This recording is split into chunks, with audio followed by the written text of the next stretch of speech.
శ్రీకృష్ణుడు నిత్యబ్రహ్మచారి.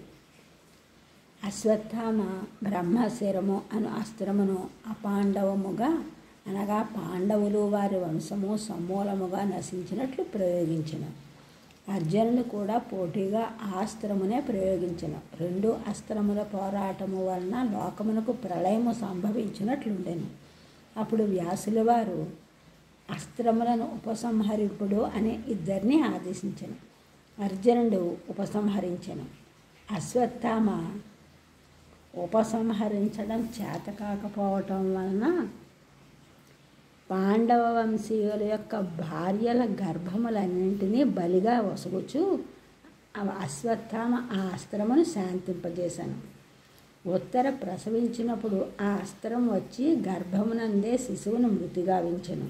శిశువు మృతుడై జన్మించుట చూచి అంతఃపుర స్త్రీలు దుఃఖించిరి. అప్పుడు శ్రీకృష్ణుడు నిత్య బ్రహ్మచారి అయిన వారెవరైనా వచ్చి తాకినచో ఆ శిశువు జీవించును అనగా ఒక్కరూ ముందరకు రాలేదు.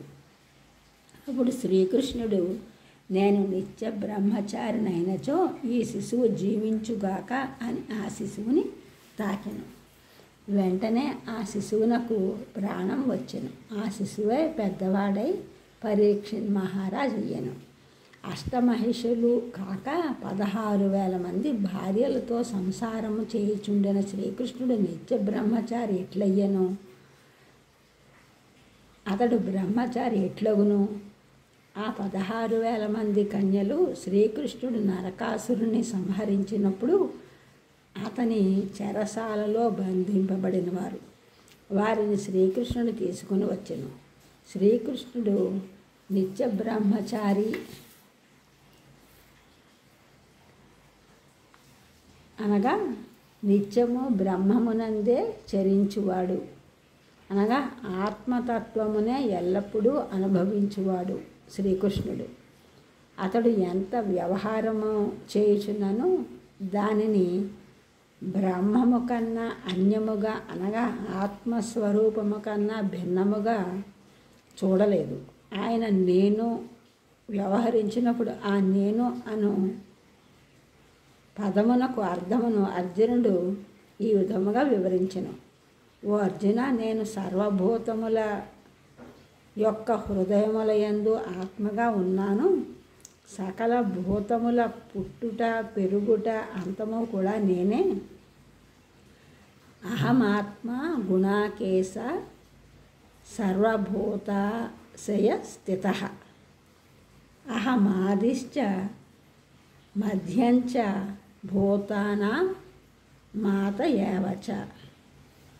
ఇట్లు ప్రతిక్షణము జగత్తును దాని వ్యవహారమును సముద్రమునందలి తరంగముల వలె బ్రహ్మమునందే ఉన్నట్లు ఎవడు చూచుచున్నాడో వాడు నిత్య బ్రహ్మచారి అగును.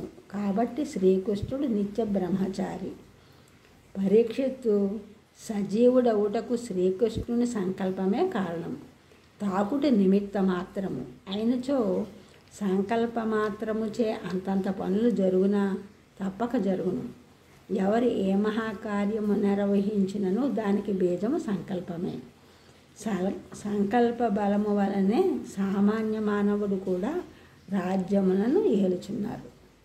ఈ ఛానల్ చూసిన వారందరూ కూడా సబ్స్క్రైబ్ చేయండి, షేర్ చేయండి, లైక్ చేయండి, కామెంట్ చేయండి. సబ్స్క్రైబ్ చేసిన వారందరికీ కూడా కృతజ్ఞతలు. షేర్ చేస్తున్నారు, లైక్ చేస్తున్నారు, కామెంట్ చేస్తున్న వారందరికీ కూడా ధన్యవాదములు.